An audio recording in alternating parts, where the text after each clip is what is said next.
ஐயா மோடிக்கு தமிழ்நாடு மேல ஏன் இவ்வளவு காண்டு? முக்கியமா தமிழ்நாடு மக்கள் மேல ஏன் இவ்வளவு காண்டு? திமுக மேல ஏன் இவ்வளவு காண்டு? ஐயா ஸ்டாலின் மேல ஏன் இவ்வளவு வன்மம் அப்படின்றதுலாம் நல்லாவே தெரியுது. அதை புரிஞ்சுக்க முடியுது. அதுல ஒரு லாஜிக் ஒன்று இருக்கு. ஏன்னா இது வரைக்கும் ஐயா இந்தியாவில் இங்கே அசிங்கப்பட்ட மாதிரி வேற எங்கேயுமே அசிங்கப்பட்டதில்லை, ஒட்டுமொத்த இந்தியாவிலே. அதுலேயும் முக்கியமாக பட்ட அசிங்கத்தை மறைக்கவோ துடைக்கவோ முடியாமல் ஐயா கஷ்டப்படுறது இங்கே தான். அதனால ஐயா அந்த இது வந்து ஃபீலிங்ஸ் நமக்கு வந்து புரிஞ்சுக்க முடியுதுன்னு வைங்கல. ஆனால் இவ்வளவு அரும்பாடுபட்டு கஷ்டப்பட்டு மிரட்டி உருட்டி அரட்டி ஒரு கட்சியை கூட்டணிக்கு உள்ள உட்கார வச்சிருக்காங்க இல்லையா, முண்டாம எங்கேயும் எந்திரிச்சு ஓடாம பாதுகாப்பு வளையங்களில் போட்டு உட்கார வச்சிருக்காங்க இல்லையா, அந்த கட்சிக்கு மேல இன்னும் ஐயாவுக்கு ஏன் எரிச்சு அடங்கலை? டிடிவி அண்ணன் கூடப்பா எல்லாத்தையும் மறந்துட்டார். எல்லாத்தையும் மறந்துட்டு மனசார ஒன்று சேர அவர் சொல்லிட்டாருன்னு வைக்கல. ஆனால் அந்த அதிமுகன்ற அந்த வார்த்தை இருக்கு இல்லையா, 45 நிமிஷம் நம்ம ஐயா பேசினார். 45 நிமிஷம் பேசுனதுல அந்த அதிமுக அப்படின்ற அந்த ஒரு வார்த்தை ஐயா வாயிலிருந்து எங்கேயுமே வரல. ஆக்சுவலி அதை இங்கே ஆட்சியில் உட்கார வைக்கணும், அவங்க தான் இங்கே மாற்று, நாங்கள் வந்து அவங்களுக்கு வந்து உதவி பண்ணுறோம் அப்படின்னு சொல்லி தான் இங்கே வந்திருக்காங்க. அப்படித்தான் வந்து. ஆனால் அதிமுகன்ற வார்த்தை வாயிலேருந்து இது வரைக்கும் வரவே இல்லை சார். அவருக்கு இருக்கும்ல உள்ளுக்குள்ள அந்த அம்மா என்னென்ன கேள்வி கேட்டுச்சு, இருக்கிற வரைக்கும் என்னென்ன பாடுபட்டுச்சு, காலை வச்சாங்கன்னா வெட்டிடுவேன் அப்படின்னு மட்டும்தான் சொல்லலை. அவங்க இங்கே நான் இருக்கிற வரைக்கும் இந்த இடத்துல அவங்க எல்லைக்குள்ள நுழையவே முடியாது அப்படின்னு அந்த அம்மா மூக்க பேத்து விட்டுச்சு. அதெல்லாம் அவருக்கு இருக்கும். பட் ஆனால் அதெல்லாம் மறந்துருப்பாங்கன்னு தான் நாங்களும் நினச்சோம். பட் ஆனால் இன்னும் எதுவுமே ஐயாவுக்கு வந்து மறக்கலை போல. ஏன்னா அடிச்ச அடி அப்படி. அதுலேயும் முக்கியமாக ஐயா இப்போ நான் இங்கே வர்றேன் ரொம்ப சந்தோஷமா, இந்த ஸ்கூல்லலாம் லீவ் விட்டால் தாத்தா பாட்டி வீட்டுக்கு போவாங்கல்ல, அந்த மாதிரி தமிழ்நாட்டுக்கு கிளம்பி வரப்போ ஒரு ட்வீட் ஒன்று போட்டார், நான் வர்றேன் அப்படின்ட்டு. உடனே இங்கேருந்து அவரை டேக் பண்ணியே ஐயா ஸ்டாலின், யாரை மோடியை டேக் பண்ணியே ஐயா ஸ்டாலின் இங்கேருந்து ஐ ஆம் வெயிட்டிங் சார், வர்றப்ப நீங்கள் வருங்கையை வீசிக்கிட்டு வர வேண்டாம், இங்கே சில வேலைகள் இருக்கு, அதுக்கான விஷயங்களை எடுத்துட்டு வாங்க அப்படின்னு சொல்லி வர்றதுக்கு முன்னாடியே மூக்கறுத்து விட்டாப்புல. பார்த்துருவோமா?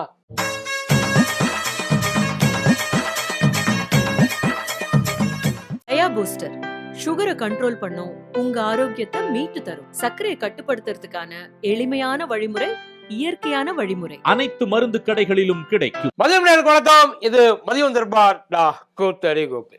அந்த மேடையில இருக்கிற எல்லாருமே பேசுன ஒரே வார்த்தை, 2026 இங்கே என்டிஏ சர்க்கார் அமையும். யாராச்சும் ஒருத்தனாவது அதிமுக தலைமையிலான கூட்டணி அமையும், கூட்டணின்னு கூட வேண்டாம், அதை கூட சொல்லவும் கூடாது, ஏன்னா முடியாதுன்றாப்புல ஐயா எடப்பாடியார். அதிமுக ஆட்சி அமையும், எவனாச்சும் ஒருத்தன் அந்த கூட்டத்தில் தப்பித்தவரையும் கூட ஒருத்தரும் கூட வாயை திறக்கலப்ப ரொம்ப கேர்ஃபுல்லா இருந்தாங்க. ஏன் ஐயா எடப்பாடி பழனிசாமிய இவர் டிடிவி அண்ணன் உள்ள வந்தப்ப தேசிய ஜனநாயக கூட்டணியில், அதிமுக கூட்டணியில் அவர் சொல்லல, தேசிய ஜனநாயக கூட்டணி அவரே ஒத்துக்கிட்ட. ஏன்னா பல பேருக்கு இன்னமும் லைட்டா கொஞ்சம் ப்ராப்ளம் இருக்குது. உண்மையிலே இந்த கூட்டணிக்கு தலைமை அதிமுகவா இல்ல பாஜகவா? எங்கே போனாலும் எங்கே பேசினாலும் ஒருவேளை தமிழ்நாட்டுக்கு வெளியில போய் பேசுறப்ப அங்கே வந்து என்டிஏ கூட்டணிப்பா அப்படின்னு நீங்க சொல்லிக்கலாம், தப்பெல்லாம் கிடையாது. ஏன்னா என்டிஏ அது வந்து என்டிஏ கூட்டணி மாதிரி தான் அது அங்கே இருக்குது. ஆனா தமிழ்நாட்டுக்குள்ள வர்றப்ப அது வந்து அதிமுக தலைமையிலான கூட்டணி. இப்போ இது வந்து ஒருவேளை ஒரு நாடாளுமன்ற எலெக்ஷனா இருந்தா தேசிய ஜனநாயக கூட்டணின்னு சொல்றதுல ஒன்றும் தப்பெல்லாம் கிடையாது. ஆனா நடக்கிறது சட்டமன்றம், இங்க மாநிலத்துக்கான தேர்தல் நடக்குது, என்டையர் இந்தியாவுக்கான தேர்தல் நடக்கல. அப்படி இருக்கிறப்ப என்ன சொல்லணும்? அதிமுக தலைமையிலான கூட்டணி, ஐயா எடப்பாடி தலைமையிலான கூட்டணி, தப்பெல்லாம் ஒன்று. அதுக்கு ஒத்துக்கிட்டு தானே கையெழுத்து போட்டு உள்ள வந்தியா? அதை சொல்லணுமா இல்லையா சார்? எந்த இடத்துலையுமே அதை இது வரைக்கும் யாருமே சொல்லல சார். அவங்க கடைசி வரைக்கும் இந்த தேசிய ஜனநாயக கூட்டணி அப்படின்றது தான் ரொம்ப தெளிவா இருக்கிறாங்க, அதுல மாற்றமே இல்லை. பத்தாவதுக்கு இந்த எலெக்ஷன் உள்ள அந்த மேடையில பார்த்தவங்க எல்லாருமே சொன்ன ஒரே வார்த்தை, சூரியன் மறைஞ்சிருச்சு, சூரியன் மறைஞ்சிருச்சு, சூரியன் மறைஞ்சிருச்சு. அவங்களுக்கு வந்து அதாவது இந்த மோடிக்கு பயந்து மொத்தமா வந்து எல்லாமே உள்வாங்கிருச்சு, இதுதான் அவங்க சொல்றது.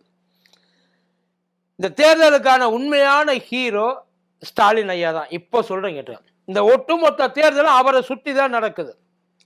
எப்படி இந்தியாவுக்கான தேர்தல் ஐயா மோடி வேணுமா வேணாமான்னு இருந்துச்சோ, இந்த தேர்தலும் ஐயா ஸ்டாலின் வரக்கூடாது அப்படின்றதுக்காக நடக்கிற ஒரு தேர்தல். அதைத்தான் அவங்க வச்சு பண்ணிட்டு இருக்காங்க. அந்த அரசியலை தான் அவங்க முன்னெடுத்து வச்சுட்டு இருக்காங்க. நீங்க என்ன புறக்கணிச்சாலும் இங்க ஒன்றும் இல்லை. அங்கேருந்து கிளம்பி வந்தார்ல, வர்றப்ப அவர் ஒரு ட்வீட்டு போட்டார், நாங்கள் வர்றோம் என்டிஏ தலைமையிலான அந்த இதுக்காக நாங்கள் வர்றோம். ஐயா ஸ்டாலின் என்ன தெரியுமா கேட்டார், நீ வர்றது சரி, என் ஸ்டேட்டில் எவ்வளவோ நாளாக வந்து சில விஷயங்கள் வந்து செய்யணும்னு கேட்டுக்கிட்டு இருக்கான், அதை எதையுமே நீ தரமாட்டேன்ற, வர்றப்ப கையோட அதை எடுத்துகிட்டு வந்துட்டியன்னா கொஞ்சம் நல்லா இருக்கு, அதுக்கப்புறம் நீ உன் தேர்தல் வேலையை பார்த்துக்க. ஒன்றும் இல்லை, கல்வி நிதி, அதுக்கப்புறம் இந்த இந்த இது இருந்துச்சு இல்லையா, இந்த புயல், இந்த இயற்கை நிவாரண நிதி, அது மட்டும் இல்லாமல் இந்த மெட்ரோவுக்கு, இதுக்கெல்லாம் கொண்டாந்து கொடுத்துட்டீங்கன்னா கொஞ்சம் நல்லா இருக்கும், அதை கொடுத்துட்டு நீ அரசியலை பண்ணு. இந்த இடத்துல மக்களுக்கான அரசியல் எவ்வளோ முக்கியம் அப்படின்றத அவரோட ட்வீட்டில் போட்டிருக்காரு. அவர் என்ன பண்ணிட்டாரு, நாங்கள் எல்லாமே பண்ணிட்டோம், என்ன பண்ண, கலவரம் பண்ண, இங்கே இருக்கிறவங்க கடையில் பிரச்சனை பண்ண, அது எதுவும் தரமாட்டோம் அப்படின்னு சொல்லி சண்டை செஞ்ச, இதுதானே தர வேண்டியதை தரமாட்டோம்னு சொல்லி. வேற என்ன பண்ணிய தமிழ்நாடு? அங்கே இருக்கிறவங்க யார், மேடையில் இருக்கிறவங்க யாரும் தமிழ்நாட்டுக்கு இதனால இவங்க பண்ணியிருக்காங்க, அதாவது பாஜக இவ்வளவு பண்ணியிருக்கு, அதை தமிழ்நாடு அரசு மறைக்குது, யாராச்சும் ஒருத்தர்? பொத்தாம் பொதுவாக தமிழ்நாட்டை நாசமாக்கிட்டாங்க, தமிழ்நாட்டை நரகமாக்கிட்டாங்க, தமிழ்நாட்டை ஒன்றும் இல்லாத மாநிலம் ஆக்கிட்டாங்க. 10 திமுக தான் வந்து மத கலவரத்தை கலப்புதுன்ட்டாங்க. சொல்ல வேண்டியதானே, ஏன்னா பார்த்துக்கிட்டு இருக்கவங்களாம் குருட்டு போய செவிட்டு போய தானே. நீங்கள் சொல்கிறது தானே முழுசாக நம்பிக்கிட்டு உட்கார்ந்துருக்குறோம் இல்லையா? சொல்கிறாங்க சார், டபுள் இன்ஜின் சர்க்கார். அவர் சொல்லிட்டாரு, ஐயா ஸ்டாலின் சொல்லிட்டாரு, அது டபுள் இன்ஜின் இல்லைடா, டப்பா சர்க்காரு. நான் இன்னமும் சொல்லிட்டேன், அவர் சொன்னது தண்டனக்கா சர்க்கார் சார். அது தண்டனக்கா சர்க்கார்னா மேலே கீழே ஒன்று, அதை என்ன டபுள் இன்ஜின் சர்க்கார்னா ஒன்றுமே கிடையாது. நான் செய்கிறது நீ கண்டுக்காத, நீ செய்யாத நான் கண்டுக்க மாட்டேன், அவ்வளோதான். மேலே கீழே, அதான் இங்கே இருக்கிறவங்க இதெல்லாம் நமக்கு கொடுக்கணும்டா, இவங்க கொடுக்க மாட்டேன்றாங்க சொன்னா தானே மக்களுக்கு அவங்க வந்து கெட்டவங்கன்னு தெரியும். அதான் அங்கே இருக்கிறவங்க நாங்கள் இதெல்லாம் கொடுத்தோம்டா, இவங்க கொடுத்துக்கிட்டு இல்லைன்ற இடம் சொன்னா தானே அவங்களுக்கு தெரியும். நானும் ஒன்றும் சொல்ல மாட்டேன், நீனும் ஒன்றும் சொல்ல, இதுதான் டபுள் இன்ஜின் சர்க்கார், வேறு எதுவும் கிடையாது. டபுள் இன்ஜின் சர்க்காரில் பயங்கரமாக நாங்கள் தூக்கி தள்ளுவோம். ஊப்பியில் என்னாச்சு, மாப்பியில் என்னாச்சு, அஸ்ஸாமில் என்னாச்சு, ஒடிசாவில் என்னாச்சு, இன்னும் மகாராஷ்டிராவில் ட்ரிபிள் இன்ஜின் சர்க்கார் வேறு. அதெல்லாம் என்னத்தை நீங்கள் கிழித்து தள்ளிட்டிய? இந்த இண்டோரில் ஒன்று போட்டு அடி, இப்போ கூட ஃப்ரெஷ்ஷாக அட்மிட் ஆகிருக்காங்க. குடிக்க தண்ணி இல்லையா? குடிக்க தண்ணி இல்லை சார். அதை அவங்க கொடுக்குற தண்ணியை நம்பி குடித்ததுக்கு உசுறு போயிடுச்சு. அருணாச்சல பிரதேசத்தில் படிக்கிற பிள்ளைய போராடிக்கிட்டு இருக்கு. அருணாச்சல பிரதேசம் அங்கேயும் ட்ரிபிள் இன்ஜின் தானே, போக வேண்டியது தானே. படிக்கிற பிள்ளைய போராடிக்கிட்டு இருக்கு. எங்களுக்கு ஏதாச்சும் வந்து செய்யுங்க, எங்களுக்கு ஸ்கூலில் சொல்லிக் கொடுக்க ஆள் இல்லை, ஏதாச்சும் செய் சார். பீகாரில் என்ன பண்ணுற, எதுக்கு பீகாரில் டபுள் இன்ஜின் சர்க்கார் தானே சார், உங்கள் கூட்டணி ஆட்சி தானே சார். ஏன் சார் அங்கேருந்து எல்லாரும் இன்னமும் ஏன் சார் இங்கே ஓடி வராங்க? யார் எதுக்காச்சும் எங்கே போயிட்டு பீகாரில் சொல்லுங்க. இனிமேல் பீகாரில் இருக்கிறவன் இந்தியாவில், அதாவது நான் தமிழ்நாடு சொல்ல, இந்தியா பூரா அவன் பரவி கிடக்குறான். பீகாரில் எங்கேயும் பீகார்காரன் இனிமேல் எங்கேயுமே போகக்கூடாது. இருக்கிறவனுக்கு பூரா நான் உத்தரவாதம் தர்றேன், உங்கள் வாழ்வாதாரத்தை நான் காப்பாற்றுறேன், உங்கள் வாழ்க்கையை நான் மேம்படுத்துகிறேன், என் மேலே நம்பிக்கை வைங்க, சொல்லுங்க பார்ப்போம். அங்கே போய் பேச வேண்டியது தானே, அங்கே போய் செய்ய வேண்டியது தானே. பீகாரில் இப்போ எங்களுக்கு பயங்கரமாக தூக்கி கொடுத்தா, என்னத்தை உங்களுக்கு தூக்கி கொடுத்தா, நீங்கள் கொடுத்தா அவன் கொடுத்தா, அவ்வளோதான், டீல் முடிஞ்சிச்சு. 10,000 ரூபா வாங்கியாச்சு. அப்போ பேசாமல் ஏதாவது பேசுனா 10,000 ரூபாய் திரும்ப கேட்பேன், கொடுக்க முடியுமா? 10,000 ரூபாய் திரும்ப கொடுக்க முடியாத நிலைமையத்தான் பீகாரில் நீ வச்சிருக்க, அவ்வளவுதான். அதுக்கு மேலே வேற எங்கேயும் அங்கே நீங்கள் இப்போ அப்படியே பயங்கரமாக எக்ஸாம்பிள், வேர்ல்டுக்கே எக்ஸாம்பிள். ஒரு ஊரை எப்படி, ஒரு ஸ்டேட்டை எப்படி டெவலப் பண்ணுறது இந்தியாவில் வந்து கற்றுக்கங்க. எல்லா நாட்டு தலைவர்களும் ஆள் அனுப்புகிறாங்களான்னு 10 வருஷத்தில் எப்படி தூக்கி நிப்பாட்டிட்டாப்புல, எங்கே தூக்கி எங்கே கொண்டாந்து நிற்க வச்சிருக்கீங்கன்னு உங்களுக்கு தெரியும்ல சார். எவனாச்சும் ஒருத்தன் நிம்மதியாக அந்த ஊருக்குள்ள இருக்கிறாங்கன்னு சொல்லுங்க பார்ப்போம். எவனாச்சும் ஒருத்தன் அப்படி என்ன நீங்கள் கிளப்பி கொண்டு வந்துட்டு இங்கே நான் தெரியாமல் இருக்கிற மத்திய சர்க்கார் கொடுத்து, மத்திய சர்க்கார் எங்கே என்ன மத்திய சர்க்கார் கொடுத்து ஏதாச்சும் நீங்கள் தனியாக உழைச்சிருக்கீங்களா? இல்லை திட்டத்தை கொண்டு வந்து ஏதாச்சும் பயங்கரமாக ரெவன்யூ ஜென்ரேட் பண்ணியிருக்கீங்களா? ஏற்கனவே வச்சிருந்து வித்து தின்னுபடி உட்கார்ந்துருக்கீங்க ஒவ்வொருத்தனும். ஏன் நிர்மலா சீதாராமன் வெளியிலே வரல? கொஞ்ச நேரம் வெளியிலே வரல, எங்கே போனால் அடுத்த பட்ஜெட்டுக்குள்ளே வருவாங்க, எதை விற்க போகிறோம், எவ்வளோ பங்குகளை கொடுக்க, இவ்வளவு தானே. சார் ரயில்வே இது இப்போ அதான் எல்லாத்துக்கும் அடிக்கலை நாட்டிட்டு போயிடுறாங்க. இப்போ உங்களுக்கு இந்த வந்தே பாரத் எவன் கேட்டான்? நான் தெரியாமல் தான் கேட்குறேன். அதனால எவனுக்கு என்ன யூஸு? மக்களுக்கு முதல்ல என்ன யூஸ்? முதல்ல அதை சொல்ல. உங்களால் இங்கே தமிழ்நாட்டுக்கு இது வரைக்கும் என்ன யூஸு சார்? அதாவது மக்கள் நல்லா தெரிஞ்ச ஒரு விஷயத்தை நீங்கள் புரிஞ்சுக்கலாம். அதாவது கூட்டணி கட்சியில் அமைஞ்சிட்டு ஆட்சி அமைச்சிடலாம். முடிவு பண்ண வேண்டியது மக்கள். யார் நினைச்சாலும் யார் நினைக்காலும் முடிவு பண்ண வேண்டியது மக்கள். இவன் எனக்கு வேணும் அப்படின்னு நினைச்சா கூட்டணியே இல்லாம இருந்தாலும் அவன் தான் வேணும், அவன் தான் ஜெயிப்பான். வேண்டாம்னு முடிவு பண்ணிட்டா ஒட்டுமொத்த அரசியல் கட்சியும் ஒரு இடத்துல இருந்தா கூட அந்த கட்சி கடைசி வரைக்கும் ஜெயிக்காது. அந்த கூட்டணி மண்ணை தான் கேட்கும். அதான் ரியாலிட்டி. இப்போ என்டிஏ சர்க்கார் வரும், என்டிஏ அதான் பாஜக ஆட்சிக்கு வரும். அதானே இப்போ அதானே சார் டபுள் இன்ஜின்னா அதானே அர்த்தம். அங்கே மேலே நம்மளால கீழே நம்மளால. நாங்கள் தான் அதிமுக ஆட்சி நினைச்சோம்.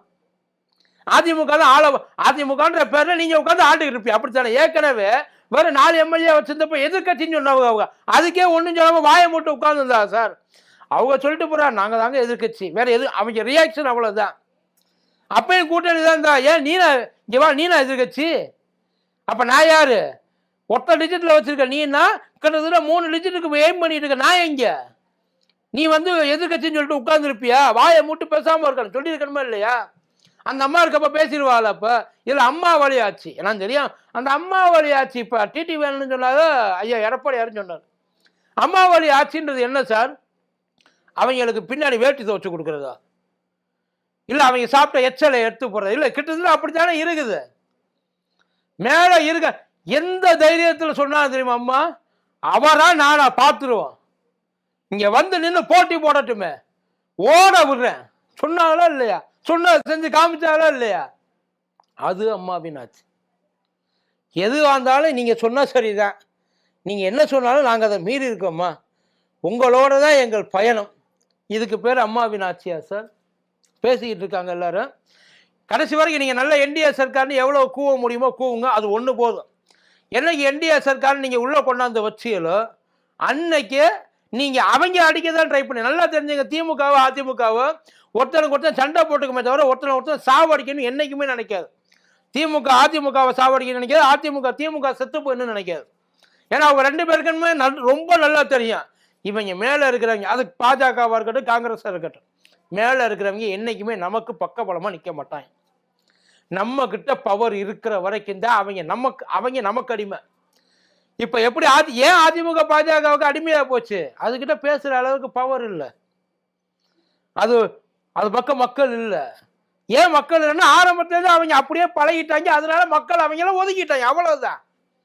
மறுபடியும் எந்திரிச்சு நின்று சண்டை போட்டு உள்ளதை எடுத்து சொல்லி இப்ப திமுக சொல்ற பல விஷயங்கள் உண்மை, ஆனா அது அதிமுக ஆதரிக்கக்கூடிய இடங்கள்ல இல்லை. அதிமுக முடியாது. ஏன்னா அது கூட்டணி கேட்டா கூட்டணி தர்மம் ஒன்றும் இல்லை. இவனுக்குள்ள விவசாயிகளுக்காக போராடிட்டு அங்கே போயிட்டு விவசாயிக்கு எதிரான அந்த சட்டத்தில் கையெழுத்து போட்டு வந்தவங்க தானே. இங்கே இஸ்லாமியர்களுக்கு ஆதரவாக பேசிட்டு அங்கே போயிட்டு எல்லாத்துக்கும் இஸ்லாமியர்களுக்கு எதிராக அந்த சிஏஏ என்ஆர்சி எல்லாத்தையும் ஆதரித்து வந்தவங்க இவங்க தானே. கேட்டால் கூட்டணி தர்மம் பாய். இதுதான் அவங்க பிரச்சனை. பரவாயில்ல, இப்படியே பேசிட்டு இருங்க, எவ்வளோ பேச முடியுமோ அவ்வளவு. இங்க இருக்கிற திமுகவுக்கு நல்ல 19 திருப்பரங்குன்ற மேட்டரை வரை இழுத்து விட்டாப்புல எடப்பாடியார் முன்னாடியா. எடப்பாடியார் அது வேணும்னு சொல்லல வேணாம்னு சொல்லல, கோர்ட் ரூலை ஃபாலோ பண்ணுங்கனாலும் நான் ஒரு மாதிரியா சொல்லிட்டு போயிட்டாப்புல, எஸ்கேப் ஆயிட்டார். ஆனா இன்னைக்கு திருப்பரங்குன்ற விஷயத்துல நாம கண்டிப்பா இதை செய்வோம். அப்ப அதிமுகவும் பாஜகவும் கூட அந்த விஷயத்தை பண்றதுக்கு ஆசைப்படுது. இப்படி எதையுமே எதிர்க்க தைரியம் இல்லாம தன்னோட சொந்த மக்களுக்கு கூட நிக்க முடியாம அவங்களுக்கு சால்ரா அடிச்சே உட்கார்ந்துருக்க ஒரு ஆளை எப்படி சார் நம்புவாங்க? யோசிச்சு. அதுதான் எல்லாரும் அண்ணன் டிடிவி சேர்ந்தது பலம், அதுல மாற்று கருத்தே கிடையாது. ஆனா அந்த டிடிவி அண்ணன் உங்க கூட சேர்ந்ததுனால உங்களுக்கு பலம், உங்க கூட சேர்ந்ததுனால அவருக்கு என்ன நிலைமை அப்படின்றது இன்னும் கொஞ்சம் நாள்ல தெரியும். கொஞ்சம் கொஞ்சமா கரண்டுப்பாங்க. ஏன்னா அதிமுக நல்லபடியா கொண்டு வரணும், அங்க இருக்கிற ஆளு சரியில்லை, அவர் எதிர்க்கணுன்றது ஒரே எண்ணத்தோடு தான் அது ஆரம்பிச்சது. அது அவரே சொல்லியிருக்காரு. இப்ப போயிட்டு பெருந்தலைவர் காமராஜர் ரேஞ்சுக்கு பேசிக்கிட்டு இருக்காங்க. அதோட வெளிப்பாடு என்ன அப்படின்றது இன்னும் கொஞ்சம் நாள்ல தெரிய வரும். பாப். நன்றி.